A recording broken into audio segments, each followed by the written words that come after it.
Anyway, we've lived to find. So only tell Mike to tell A pleasure to welcome you to this evening to our November talk, and a special welcome to new ones who've come to hear the talk tonight, and moreover to hear our speaker, Celia Lord, who is no stranger to the Friends, apparently. Celia's homegrown on her mother's side from distinguished teachers and musicians. She attended the local high school, graduated from university, worked in local government and teaches at the high school. And despite your family having carved a niche in your own right with your talk, I have written it. No, I think it's really quite nice for you. In her mother's book on Morton, published in 1984, Pat Greatrix seemingly suggests that Celia obtained her name from a trading vessel called Celia, which plied the River Trent from Hull to Gainsborough. I'll tell you about where I got the name. However, I have always thought that your name was derived from Saint Celia, the patron saint of music, as your mother and grandfather were musicians, and it is her feast day this very month. It is, yes. There you go. Your subject tonight is gardens. Clue. Which you infuse with great delight, and we appreciate that you're going to share your passion for gardens with us this evening. And as we leave the summer, It doesn't matter, I'll cover that. Don't worry, it's all covered. Right, so I will pass you over to Celia, and thank you very much. Thank you.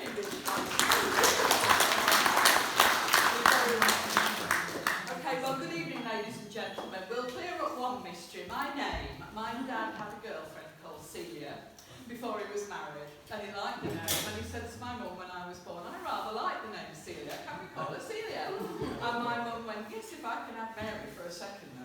And I'm a Christmas baby, so you tend to get Holly, Carol or Mary anyway, somewhere in your name. So that is how it came about. It's nothing to do with saints, music, anything else. It's or the River Trent. That's what it is. So there we are. That's known. Anyway, this is my new talk. Paul asked me to put this together last year, and I've given it once or twice recently, but I hope you'll enjoy it tonight. Don't worry that we're going into winter, because I cover that later on in the talk. But it's lovely to be with you all again tonight. And in an English country garden is a little bit of a misnomer, because it's not all country gardens. It is all sorts of gardens, because of course we have a rich variety of gardens in this country, and that's what I want to cover tonight. I hope by the end you might have got some ideas, places to visit. You might have been able to reminisce about some other places I cover, and you might learn something, and I hope I entertain you as well. If I do that, then I've done my job. So, do people want the lights on? Can you see all right, first and foremost? And can you hear all right? Yeah. Got a fairly big voice. So, I went to a WI near Barton-on-Humber earlier this year. Very big group, 70 odd there. And they gave me a headpiece with a microphone. And I said, golly, I feel like air traffic control. So I said, before I start, I'll just guide the Tenerife flight in at so. Anyway, there we are. So this talk grew out of pure frustration. When we were locked down in 20 and 21, I was chomping at the bit to travel. I've just come back from Uzbekistan. I've just been down the Silk Road. But obviously in 2021, it wasn't happening. Travelling was difficult. So with my inquiring mind and my thirst for adventure and exploring, decided that Graham and I would do English gardens, and we would go the length and the breadth of England, and it was a good thing to do with social distancing and things. It was a good project. And we set ourselves a task. We thought we'll do 21 gardens in 2021. So what I say to you tonight is, did I achieve that? Did I get to the 21? You have to wait till the end. So you've got to stay awake, because otherwise you'll never know whether I made the 21 gardens in 2021. This was actually the first garden. This is at East Ruston in Norfolk. It's the old vicarage gardens. And this was inspired by that woman, Christine Wharton, the gardener in the balloon, her Glorious Gardens from Above. Two of my favourite gardens were inspired by her. Beautiful gardens. If at the end there's anywhere I've mentioned you'd like to know more about, please ask me.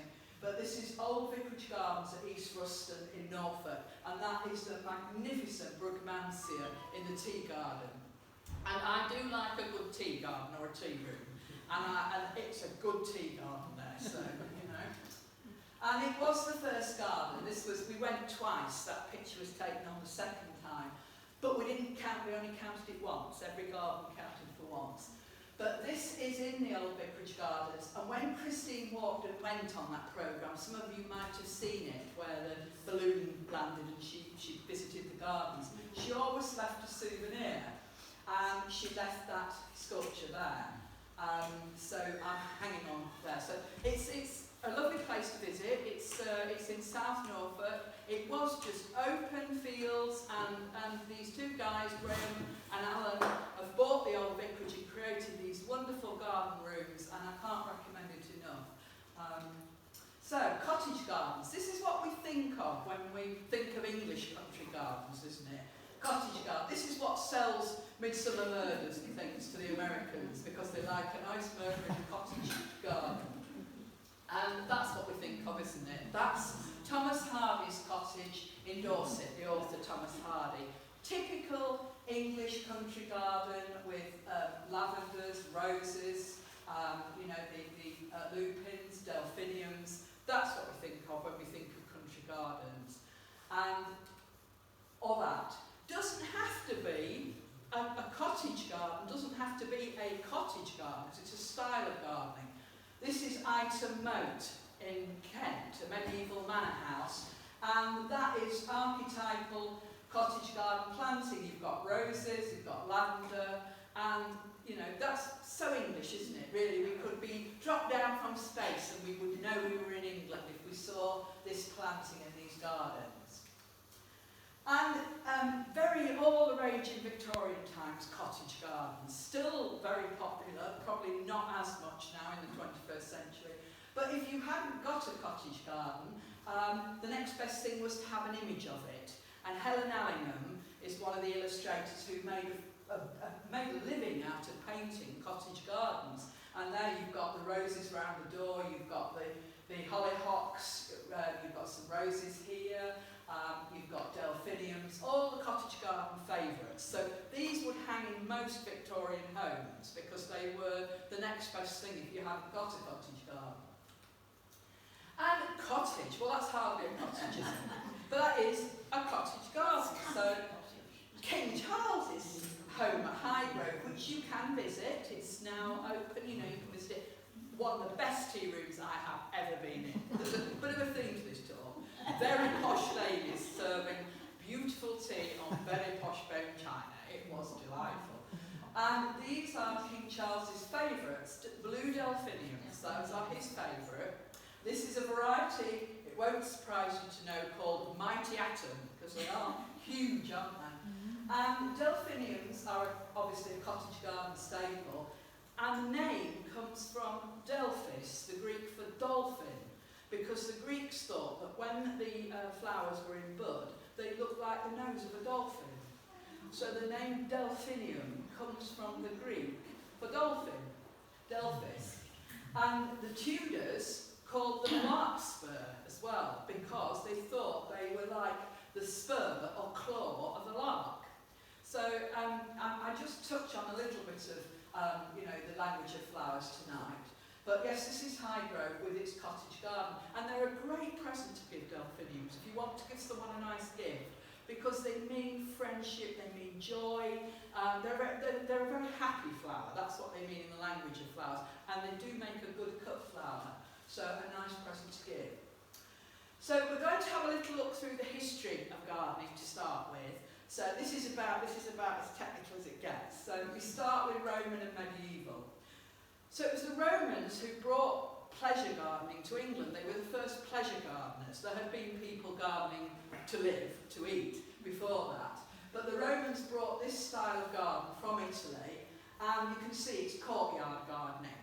And this is called a peristyle in the middle. So, you know, you'll be very clever. Christmas questions, think Christmas quiz, need questions, peristyle, it's a Roman courtyard. And for centuries after the Romans, we'll see that there was very much this symmetry to gardening till the Georgians came along. Gardening's like clothing and everything else. It goes in cycles. What comes around goes around. Here you've got water, always part of Roman gardens. They brought lots of the plants, the lavender, the bay, and everything else from Italy. And so this is where pleasure gardening started in this country with the Romans. And it continued in the medieval times with still this enclosed gardening. It has the posh Latin name of hortus conclusus, an enclosed garden. But they were enclosed really for a reason, because there was plague out there. There were wolves. It was safer to enclose the garden in those days. So medieval gardens were enclosed. But you can see we've got water at the centre, the blood of life, water. And they were very much gardens for wooing in medieval gardens. You can see the guy at the front who's wooing the lady. And they were very much gardens for romance, medieval gardens. So monastic gardens were very important.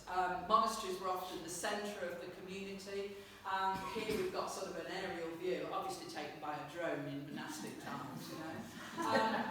But you can see the scale of gardens in a monastery. There were orchards. Even the cemeteries were beautiful. They'd have apple trees and flowers. And they were not only important to the people who lived in the monastery, the gardens, they were important to the community. It was often the first stop. If you needed, you know, some herbs, some herbal medicine, they would always, if you've watched Cadfael on telly, you'll know they would have a herbalist. And so the monastery was very much the centre of all that. And in the centre of the garden would be this bit. Can you see? I don't know. You can see the pointer. I think my pointer's working. Yeah. That's called the garth. The centre of a monastery garden is called the garth. And you can see again the symmetry. You've got the symmetrical lawns, you've got the fountain at the middle there.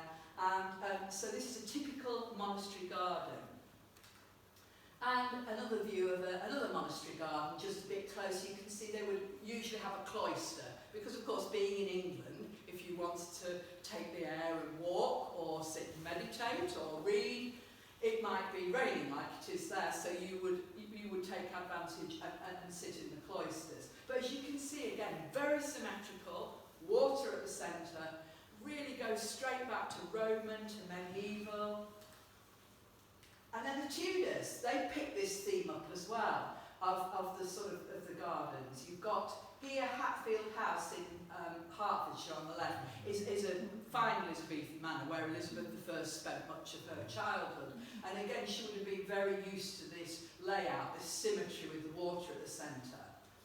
The garden on the right was created for her by her favourite, Robert Dudley, the Earl of Leicester. This is Kenilworth Castle in Warwickshire. And this is as it would have been. He created a fine garden. You know, her courtiers used to try and see who could make the best garden to impress her.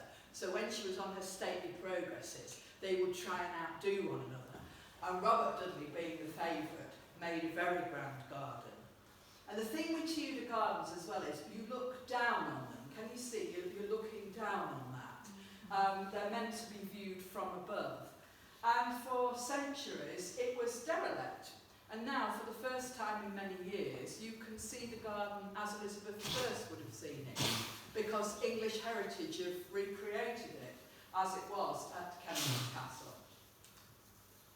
And just another look at some more Tudor gardens. On the left, we've got Sudeley Castle in Gloucestershire. They've got a bit more of a novel twist on a Tudor garden, but they've redone this. But again, water at the centre, symmetrical. The right is Hampton Court Palace, and they've gone for filling in the borders, which was another option. You could fill them with colour. So lots of tape, but there's Tudor knot gardens to give them their correct term. So the Stuarts followed the Tudors, and again they picked up on this real formal gardening. Now Oliver Cromwell obviously came along and everything went to hell in a handbag, to coin a phrase. And then Charles II came back from exile on the continent, and he brought with him these wonderful ideas. He'd seen places like Versailles and chateaux like that, and he wanted to reproduce it in England at home.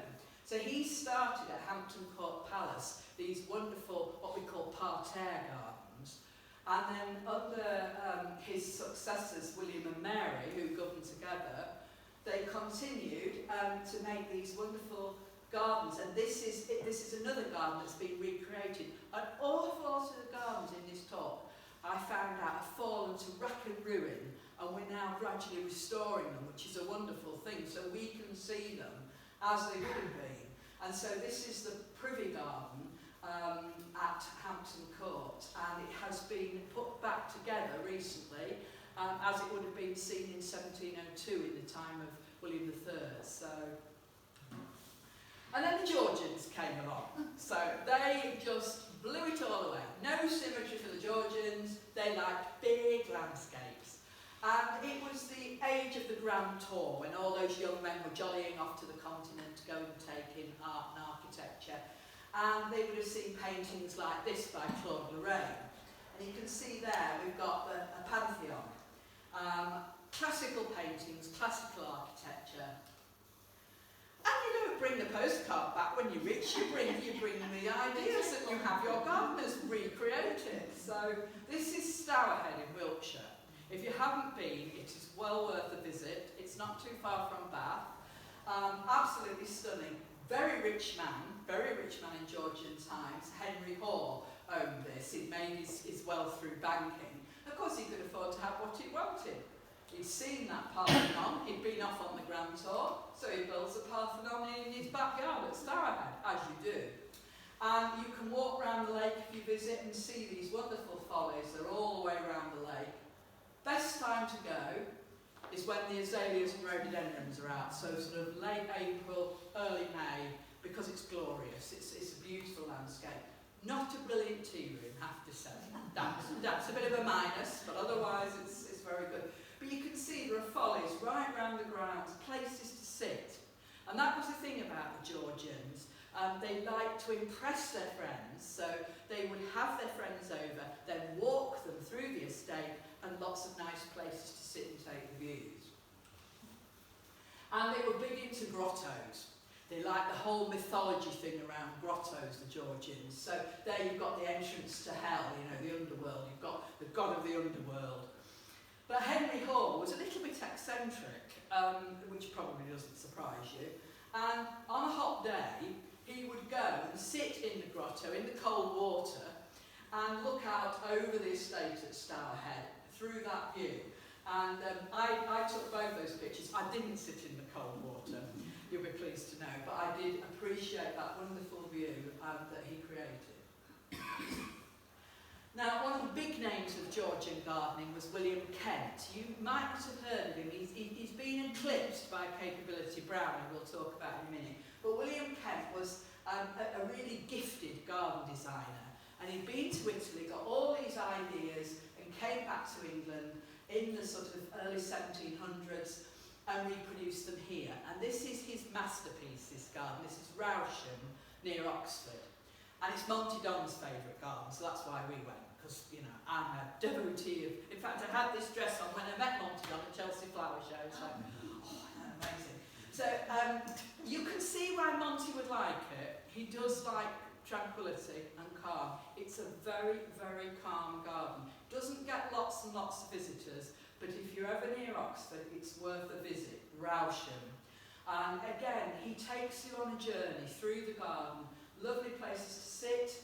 In the bottom of the valley, there's the river. You can just sit and be and enjoy the gardens. And he takes you through the gardens by way of a little rill.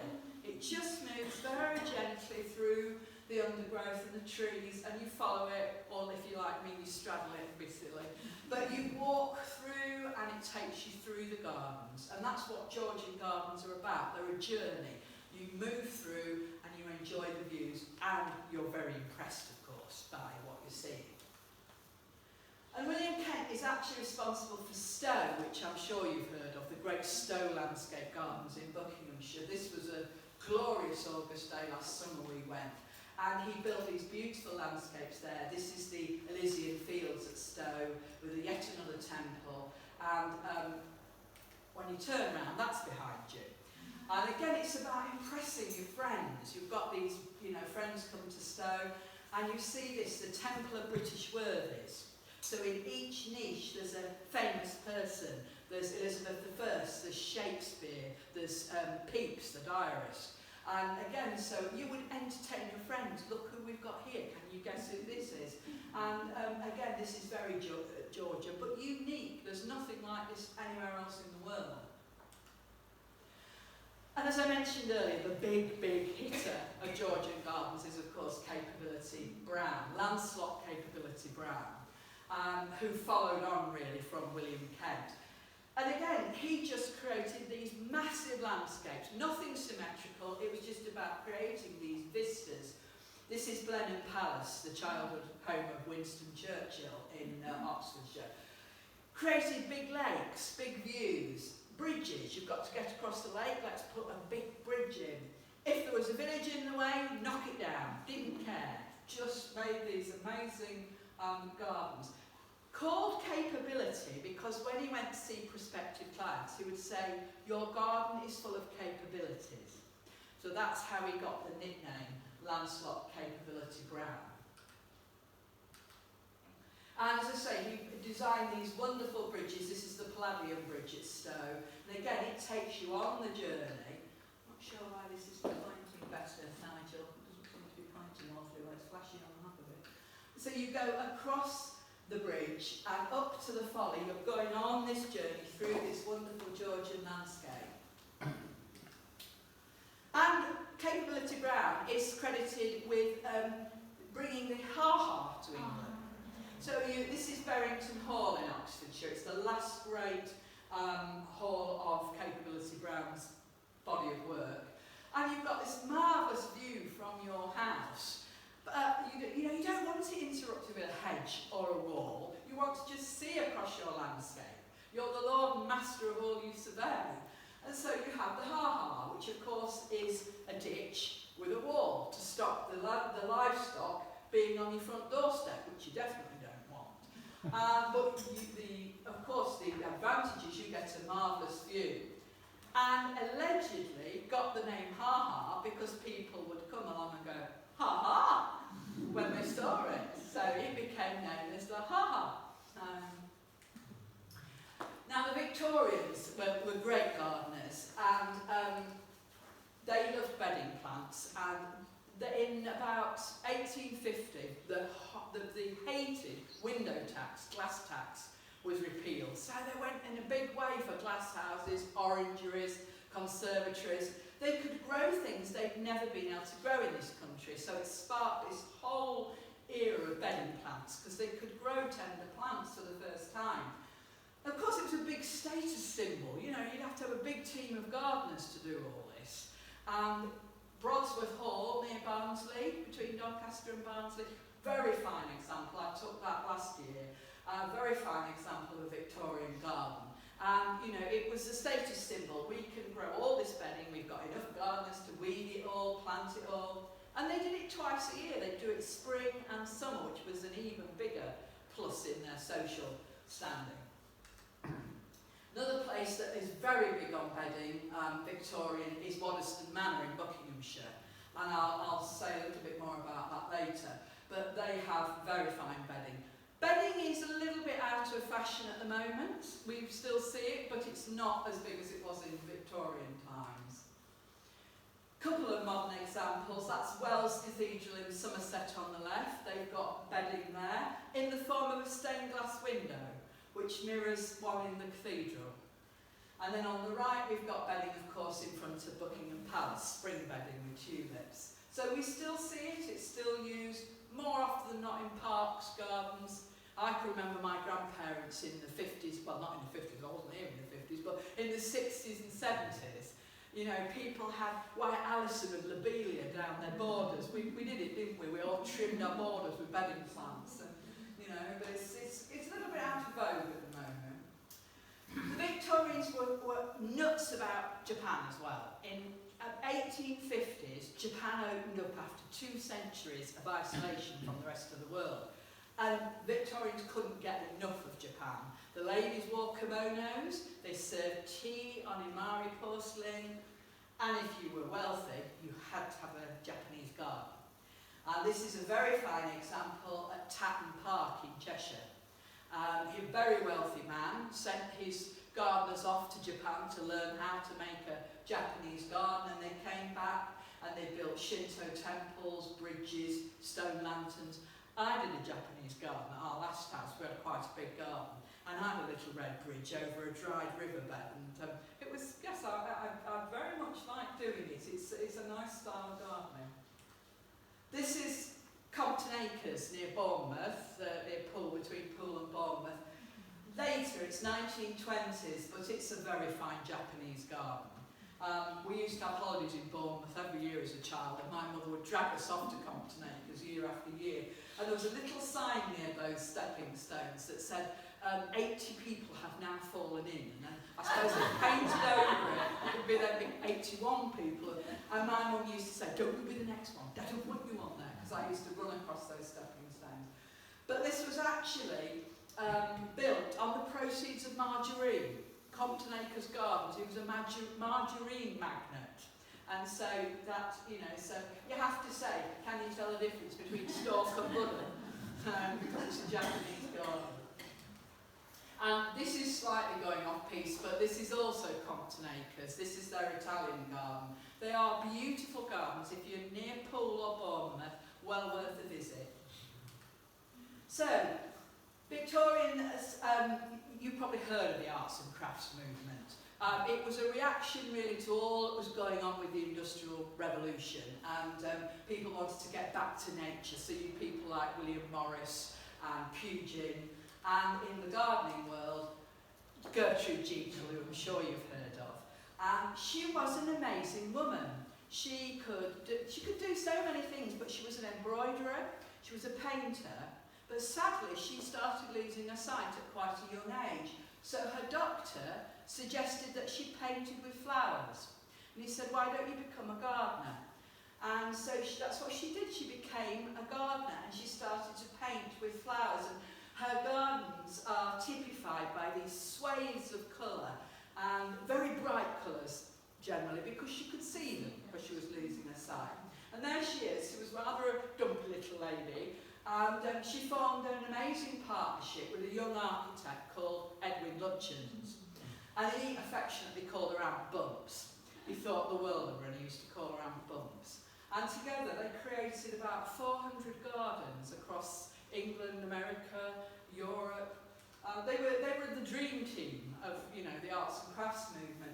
That's a little cameo of Edwin Lutyens, and that's a Lutyens bench. If you see those, that's a Lutyens design bench. And he would do the hard landscaping, and she would plant around it and soften it. And this is Hestercombe in Somerset, which is an absolutely astonishing garden near Taunton.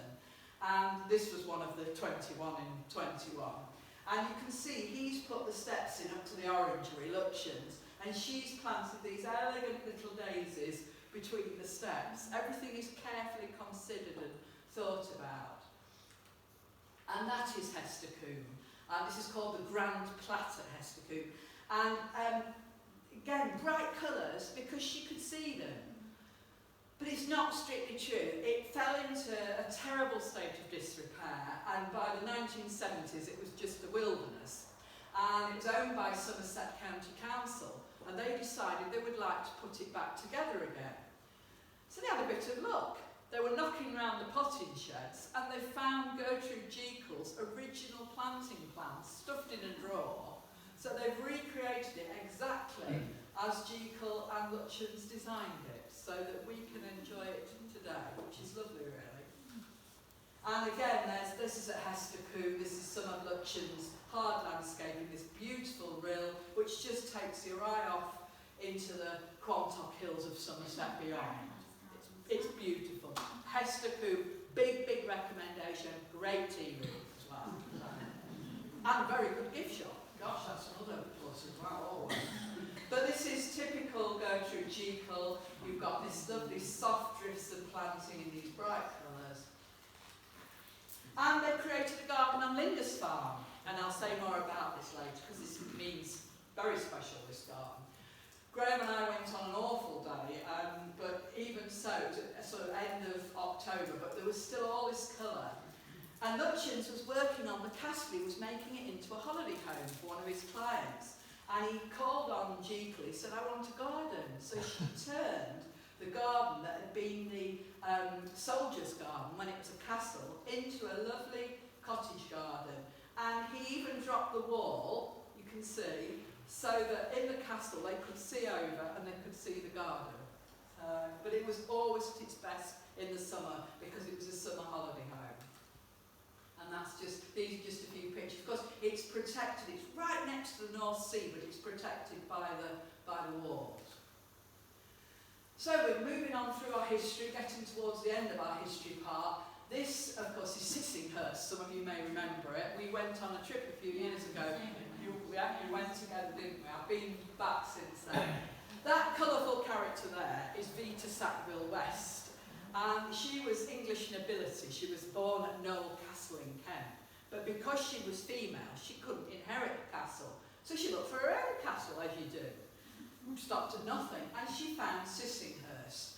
And it was derelict, completely derelict. And the gardens were. But she could see the potential. And she was a complete amateur. She was self-taught. And her and her husband, Harold Nicholson, between them, very odd couple. I mean, we'll not go into all the why and where, because you probably know what they were like.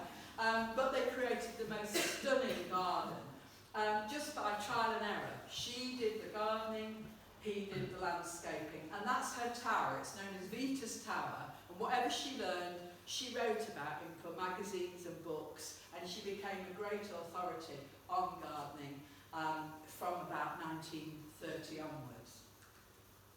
And from the top of Vita's Tower, this is the view you get of the famous White Garden, which of course is famous the world over, and to the beautiful Weald beyond. And that's in the White Garden. I always feel I should have worn white that day. I don't know why. I never wear yellow. I don't know why I wear yellow. But it is beautiful. I mean, everything in there is either white, silver, or green to set it off. And one lesson, I've been to Sissinghurst twice, and you think, oh, I don't know if I really want to go back. And you should go back sometimes, because in 2021, they added a new Delos garden, a Greek garden at Sissinghurst. And Harold and Vita, in their time, had tried to create a Delos garden and never been able to do it. They didn't have the technology, they didn't have the expertise. So I think it's National Trust now. They came along and they said, we will do the Delos garden. And it was opened in 2021. So, you know, every time you go to these gardens, there's often something different to see. And I couldn't possibly do a gardens talk without mentioning Great Dixter. It's one of the great gardens of England, the home for many years of Christopher Lloyd, that great plantsman. And the long border at Great Dixter is absolutely typical arts and crafts, this very deep planted border with all these wonderful colours, great at any time of the year really, but Great Dixter, one of the great gardens of England and a great arts and crafts garden. So along came World War II, of course, and everything just got ripped up. Gardens, parks, replanted with fruit, vegetables to feed the nation. These were victory gardens. You were literally digging for victory. And I love this elegant lady here in her suit, delicately watering the plants, doing her bit for the war effort in the shadow of the Albert Memorial in Kensington. And of course, you can probably say better than me, you know, how important this was. They were even growing herbs for medicines because they were so worried about the German blockades and that there wouldn't be things to make medicines, so they grew plants that were medicinal as well. And now we fill the moat at the Tower of London with poppies or wildflowers. It was filled with fruit and vegetables to feed Londoners. And if you've got a bomb crater on the left, then plant it up. That is a planted up bomb crater from the Second World War, again one of the victory gardens. On the right, we've got Peace, the rose, the most famous rose in the world and still one of the most popular. And it was launched, it was an existing rose, it was launched towards the end of the Second World War, and it was actually brought out on the day that Berlin fell in 1945 and still remains one of our favourite roses. And of course, during the Second World War, there was something like over 1 million allotments in this country. Everybody was growing their own. And this gradually morphed into self-sufficiency, which of course reached its height in the 1970s and was typified in The Good Life, the story of Tom and Barbara Good, who, much to their neighbours' horror, the wonderful Margot Ledbetter, dig their garden up and grow their own produce and rear their own animals. And that very much came out of the roots of the Second World War. So, end of our history bit is 20th and 21st century. You've probably heard of Beth Chatto. She was an Essex farmer's wife. They moved to this farm in Essex, and she literally sort of started gardening. And she created a gravel garden in an old car park in 2000. And she wrote about it and wrote a very successful book called The Gravel Garden. And it was the first book that really dealt with gardening with climate change. Because she answered the problems of not enough water and how to garden to certain conditions. And there is the gravel garden. And thriving, never watered it, no. And you can see the agapanthus and the grasses. Beautiful garden, well worth a visit, just outside Colchester in Essex. And it also has other gardens, not just the gravel garden. And of course, 20th, 21st century, very much about wildflower meadows, new perennials. We thought Prince Charles in those days was probably a bit barking talking to the plants, but I mean, he was at the forefront of wild meadow planting. You can see how old that photograph is, but he's still doing this. It's spreading at Highgrove. There are more and more wildflower meadows there. This is Trentham Gardens near Stoke-on-Trent. And in 2000, a Dutchman called Piet Oudorff came across the Chelsea Flower Show and won gold and best in show for his garden of wild grasses and prairie planting. And this is a Piet Oudorff garden. This was last year in Staffordshire. And, lots of us are doing it now. Absolutely beautiful, just outside Stoke-on-Trent. Well worth a visit. Harlow Carr in North Yorkshire, one of the RHS gardens, again, prairie planting. I'm trying to sort of do a spread of the country so you've got plenty of places to visit. And I love this photograph. I took that last year. That's Hever Castle in Kent. And you can feel the wind blowing through that grass, really, can't you? Grasses can be so attractive when they're planted. And this is a modern garden. This is Kifsgate Court. It's just across the road from its more famous cousin, if you like, Hidcote in Gloucestershire. And it's a garden developed by 3 generations of female gardeners, Kifsgate Court. And it was an old tennis court, and they didn't want it, so they ripped it up. They've dyed the water black to reflect the sky, and made this stunning water garden. Another very famous garden now, the Sky Garden in London, near the Tower of London, the country's highest garden. You can sit there, and it's free. It's something that's free in London. You could have to book in advance, but you can go up there, have a drink, have a meal, or just simply sit and look out amongst the highest garden in England. And finally, in our history, I said to you, what goes around comes around. This is the Paradise Garden at Highgrove. This was a Chelsea Flower Show award-winning garden, and King Charles had it moved to Highgrove. And you can see we're back where we started. This is a 21st century garden, but you've got the water in the middle, you've got the symmetry, you've got the hortus conclusus with the enclosed garden. Everything, doesn't it, in life, goes around, comes around. So we're back almost where we started. So I want to have a little look at garden uses, which will introduce you to a few more gardens and garden ideas.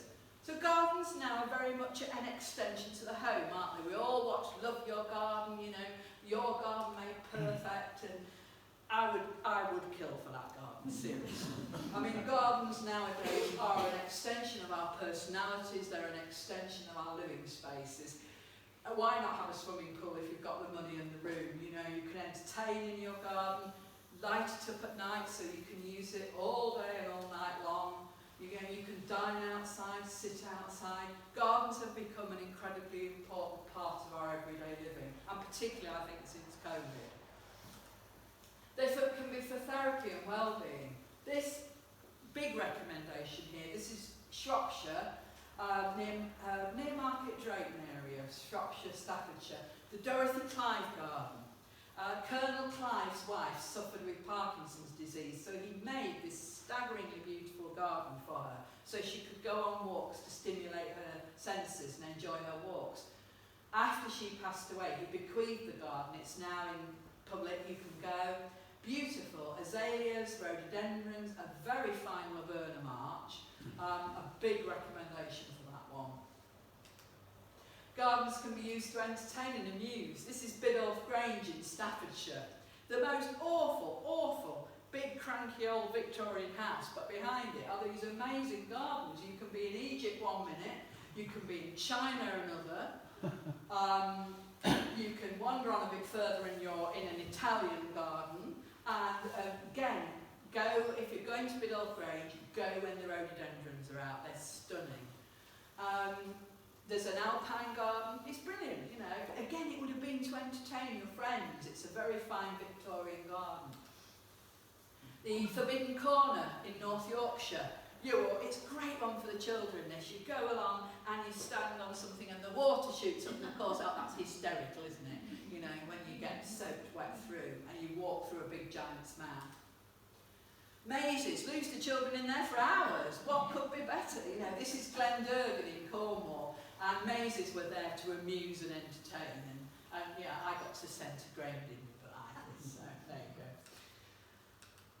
The Gardens are for conservation and research. This is the Poison Garden at Alnwick Castle. And it's quite funny, isn't it? I mean, it says these plants can kill, but they literally can kill. They don't let you into that garden without a guide. And, and they're so, lethal, some of these plants. They're under cages, they're under netting. And the point is actually a lot of them are used for medicinal purposes. There's opium in there, there's deadly nightshade. They're for research and conservation, but it's all a bit of a giggle as well, supposedly. Conservation going on at Kew Gardens in London, the UNESCO heritage site. I mean, these huge glass houses, big water lilies. And you can go and see the world's biggest plant pot at Kew Gardens with the world's biggest plant. Literally, they said that's what it was. And it's a great place to go if it's wet because you could lose yourself in the glass houses for hours. And of course, it's a centre of conservation and research. Kew, that's its real raison d'etre. And this was last week. I'm always updating my talks, so I know at least one or two of you have seen this before, but I'm constantly just tinkering with them. This was last week. Arboretums are a big place for conservation. This is Batsford Arboretum in the Cotswolds near Morton in the Marsh. And this is the Anne Frank tree. When Anne Frank was hiding in the attic in Amsterdam from the Nazis, there was a tree opposite the attic window, and she watched the seasons changing with it. And sadly, the tree blew down in 2010, and fortunately, they saved a sapling, and this is it. They've grown the tree at Batsford Arboretum near Morton in the Marsh, and it's called the Anne Frank tree. So, conservation. I just thought I'd put one or two in of the trip to Batsford last week. Beautiful place. Of course, Westonbirt Arboretum, Lincoln Arboretum. They're great places to enjoy, but they're also great places for conservation, research. That's Batsford House. It's actually the family home of the Mitford sisters. The house is private, but you see it when you walk through the Arboretum. Gardens can be for commemoration. This is the garden they did in 2017 to mark the 20th anniversary of the death of Princess Diana. And they did it in white because she was patron of the English National Ballet. And they thought that the white flowers would look like ballerinas' tutus. And although the white theme has gone, the sunken garden is still there at Kensington Palace, and Harry and William managed to bury the hatchet for 5 minutes and unveil a statue of her a couple of years ago. Very controversial statue, I think. People not sure whether it's a good one or not. And this is RHS Rosemore in Devon, another example of a garden that commemorates the Queen Mother here, the Queen Mother's Rose Garden. The most beautiful spot, RHS Rosemore. We went on the way to Cornwall, not too far from Barnstaple and Bideford down in Devon. Horrendous horseflies. I loved the garden, didn't like the horseflies, but there we are. It's funny what you remember. So, and this was this year, I put these in. This is in a garden in Tissington in Derbyshire. And the well dressings commemorate how the villagers were saved by the wells from the plague. Villagers believed that the water was pure and saved them from plague, so every year they thanked the wells by dressing them and sticking the petals into the clay and making these arrangements. This is Coffin Well, we can probably see why. And this is in another garden in Tissington, this is Hanswell, and this year, of course, they did a nod to the coronation with CR on the top of it. So gardens can be used for weddings. This is the Lost Gardens of Heligan in Cornwall, which were literally lost for years. They're 400 years old. I had no idea they were so old till I did the research. And you can be married there now. It was a massive, ambitious regeneration project in the 1990s to find the Gardens of Heligan. They're not our favourites. I'm not sure whether I wouldn't have thought they could have stayed lost, but that's a personal thing. So, unfortunately, I'm not getting married again at the moment. So I won't be needing their services. You can get married at Alnwick Castle with this fabulous cascade in the background. The Duchess of Northumberland established these amazing gardens in 1997, and how about that for a backdrop to a wedding? So, I'd just like to talk a little bit about the nation's favourite flower. We've mentioned the rose all the time. And the rose is officially the nation's favourite flower. It's also our national flower. It comes from the Tudor rose, when after the Wars of the Roses, Henry VII decided to amalgamate the white rose of the House of York with the red rose of the House of Lancaster. And there we've got Queen Anne Boleyn holding it, because it is the Tudor rose. And that's her childhood home, Hever Castle, which has extremely good rose gardens. And every year on the anniversary of her execution, Hever Castle send roses to the Tower of London and they're placed on her grave. And in 2011, Judi Dench helped launch the Hever Castle rose, which we've just seen on Anne Boleyn's grave. And I mean, you can't argue with it, can you? Roses are just amazing. This is back to RHS Rosemore again in Devon. And you can see, you can do so much with them. You can grow them over pergolas, they can be ramblers, climbers, you can put them in pots, or you can plant them in beds. And the best way to plant them in beds is to plant them in blocks of colour. What an impression, that's Hever Castle Garden. I mean, they are just awesome roses. This is Nyman's in Sussex. It's the family home of, you remember Princess Margaret's husband, the Earl of Snowdon? This was his childhood home, Nyman's. And in 1947 it caught fire. So the family just donated it to the nation, and it has literally been taken over, the ruins, by plants and roses. And it's tremendously romantic. You've got the plants growing through the ruins of the house. You can see what I mean. It's just gradually nature's taking over. And of course roses, thousands and thousands of roses are sold every year. You can go to rose growers, that's Peter Beale's in Norfolk on the left. Nice day out, you can walk round the rose gardens, they've got a big nursery, they've got a tea room, a shop. On the right is the David Austin stand at this year's Chelsea. I stuck my head right in the middle of those roses and I still couldn't get any perfume. I got scratched to death, but I still couldn't. A lot of modern roses don't seem to have as much perfume, do they? No, they don't. And of course roses can be given as a gift. They're often named after famous people. That's the Princess Diana rose on the left, which was presented not long before she died. And in 2021, the Queen received a rose commemorating what would have been the Duke of Edinburgh's 100th birthday, and luckily she was well enough to plant the first one in the borders at Windsor. So, I told you right at the start, we're coming towards the end of our journey, I told you right at the start, this talk was born out of my frustration because I couldn't go abroad and I was chomping at the bit to do my travel, which I'm now doing. So we had to look where we could be abroad, but at home. So we mentioned Waddesdon Manor earlier, that fine Victorian garden with its carpet bedding. It's a French chateau to all intents and purposes, and I notice it crops up on television when they don't want to spend the budget going abroad. You know, I do a talk on TV and film locations, which I think we've had before. Waddesdon Manor is often a stand-in for a French chateau. Seasoncote, one of my favourites. You can have a bit of a twofer. You can go to Baxford Arboretum's one side of the road and Seasoncote House is the other side of the road.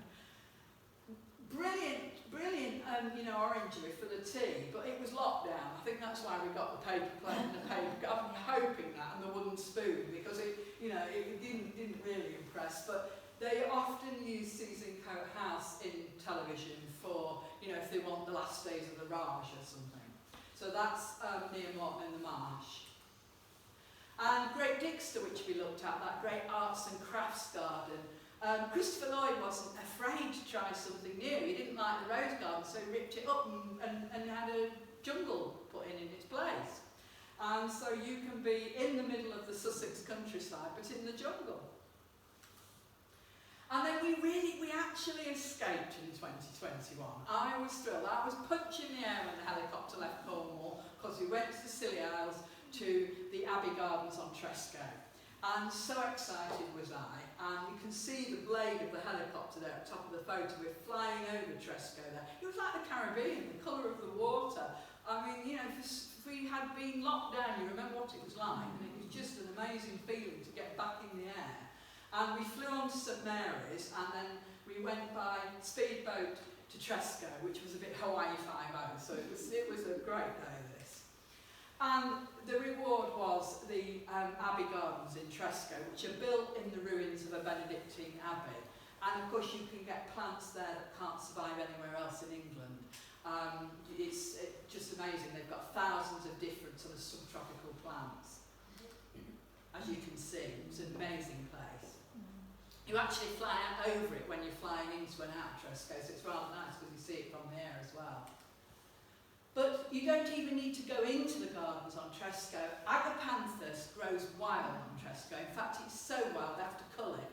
I mean, what we pay for, Agapanthus plants at the garden centre, they just grow wild there, and that's Pental Bay on Tresco. Just stunning. And Agapanthus is the love flower, ladies. So agape means love, anthos is a flower, so it's the love flower. And it comes from South Africa, and in the tribes there, sometimes the ladies wear the corms round their necks as a symbol of fertility. So agapanthus, there you are, it's a love flower. And this is Tree Bar Garden in Cornwall, which is my favourite. And look at the size of that gunnery. That's a real photograph of somebody walking through the gunnery. I mean, you would think you were in the jungle there, wouldn't you? So. And that just leads nicely on to my, we're coming towards the end of my talk, so I hope you're all right just as we finish off. My favourite garden. I've been asked, what's your favourite garden? So I thought, right, I'll just put it in the talk, and then I don't have to say what my favourite garden is. It's Tree Bar in Cornwall. And this was another of those glorious gardens from above. Christine walked and jetted in on a balloon. And it's famous for its hydrangeas, particularly blue hydrangeas. This is, if there's one recommendation, if you're in Cornwall, and particularly if you've got a nice day, go to Tree Bar. It is stunning. It's down a ravine.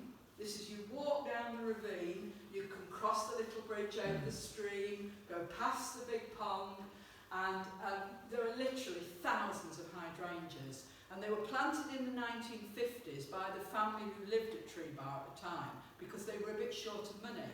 And they sold the blooms in Covent Garden to raise money for the garden. But now it's completely open to the public. It's one of the great gardens of Cornwall, and absolutely stunning. You just seas of blue hydrangeas, and I loved it. And a brilliant restaurant, great tea shop, excellent gift shop. It ticks every box, and the pièce de résistance, it's got the most amazing beach, which I did not know when I went, so I sadly didn't take there were no cosy photos, you'll be relieved to know. But you walk down and you go through a tunnel and you arrive on this beach. There's an ice cream stand, there's a tea shop, and the sea is literally that colour. This is the Helford River leading into the sea. It's near Falmouth. And you are perfectly at liberty to use the beach for as long as you want. So once you're in the gardens, you can use the beach. Slightly sad, because in World War II, some young American servicemen were stationed near there, and they launched from there to go to Omaha Beach for the D-Day landings, and sadly, hardly any of them made it back. So there's rather a touching memorial on the beach there to the young men who went from Tree Bar and to Omaha Beach. So did I get to my 21 in 21? Do you think? Maybe? I did. Yeah. Thumbs up, I made it.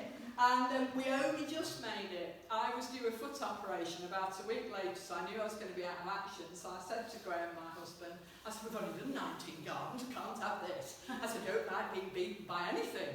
So we booked a hotel in Alnwick, and we went to Alnwick Castle Garden that you've seen, and we went to the Gertrude Jekyll Garden on Lindisfarne, and that was number 21. I'm very thrilled I was to make it, and I did love that garden because it's very special to me now. And I did what I do when I'm happy. I jumped for joy at Lindisfarne because I had reached my 21 in 21. And that was just before the operation on my foot, and I was reduced to crutches the following week. So, but this is the conclusion. Somebody said as we came in tonight, it's winter and we're doing gardens, and you're all, don't be sad. My late grandpa, Harry Plowright, who some of you might have known, he used to think it was awfully amusing to say winter draws on. And of course it means winter is coming on, but it had the double entendre of winter draws on. He thought it was terribly risque. So I found this cartoon just for my last few slides to show you that it is not over yet. It is never over in gardens. It used to be, I think, more so, but now Arboretums, we've talked about them, they're at their very best really at the moment. Batsford, Westonbirt, Lincoln, they're all over the country, and we get these stunning displays of colour. And if you're like me and you're a flash bird, you'll probably like a bit of neon, and this is Kew Gardens in London. These are springing up all over, more and more gardens, stately homes are doing illuminated Christmas walks. The one in Kew is big, of course, as you would expect, and it's a bit bizarre. You'll be walking along and the Christmas tree will suddenly sing at you. They don't just flash, they sing, and they'll come on with a carol. But you can have a nice mug of mulled wine, and you can walk around, and you think you've had too much mulled wine when the Christmas tree starts singing at you. And then you get to the Palm House and you get this amazing sound and light display, and you get Frozen being belted at you, so the next thing you find you're singing Let It Go at the top of your voice and thinking it's the mulled wine, it's got to be the mulled wine. But it is stunning, and that runs from next week till the first week of January, and there are tickets available, so get yourself to London to Kew Gardens. Or if you want something a bit more genteel, Anglesey Abbey in Cambridgeshire have a really lovely winter walk through natural winter scenery, culminating in the Silver Birch walk, which I just think that's beautiful, and a little bit more natural. That's Anglesey Abbey in Cambridgeshire. But even they have sold out, shall we say, much to my joy. They've gone very neon, so this is creeping in more and more. But Harlow Car near Harrogate, again you can just go and enjoy the pure beauty of winter colour with the grasses. You've got the cornices there. They look like they're on fire, don't they? Stunning. You don't have to go too far. Eastern Wall Gardens near Grantham do amazing snowdrops. They're open at the moment. They're selling Christmas tat or Christmas goods, whichever way you want to look at it, in their gift shop. But there you've got the lovely snowdrops from sort of January, February running down to the River Witham. That's near Grantham, so not too far to go. And even nearer, Doddington Hall, a great favourite, of course, I think, locally. And they start in February with their annual bulb pageant. So from February till May, so no excuses, lots of time. You can go to Doddington Hall and they start with snowdrops, aconites, crocuses, gradually get to daffodils and then on into May. And they have an extensive daffodil collection at Doddington Hall for you to go and enjoy. And so that starts in February. So, what can I say but thank you for listening. I hope I've introduced you to some new places. I hope I've given you some ideas of places to visit. You might have had a chance to reminisce. I hope you've learned a bit of something. So you'll maybe be able to answer some questions on a Christmas quiz. And I hope I've imparted some of my love of gardening and gardens. I've been a gardener all my life. I was gardening with a trowel in my hand when I was 2. My mum went back to work when I was quite young. She went back to teaching, and so I was with my grandparents who were both retired, and they had a big garden, and I could name all the plants in the garden by the time I was 4. And I do love gardening, so I hope as was said in the introduction, I brought some of that passion to you tonight. And I hope you've enjoyed this walk and the fact that there is still lots to see and do, even as though we're going as winter draws on. So I hope you'll put your winter drawers on and get out. Yes, yeah. Anyway, thank you for listening.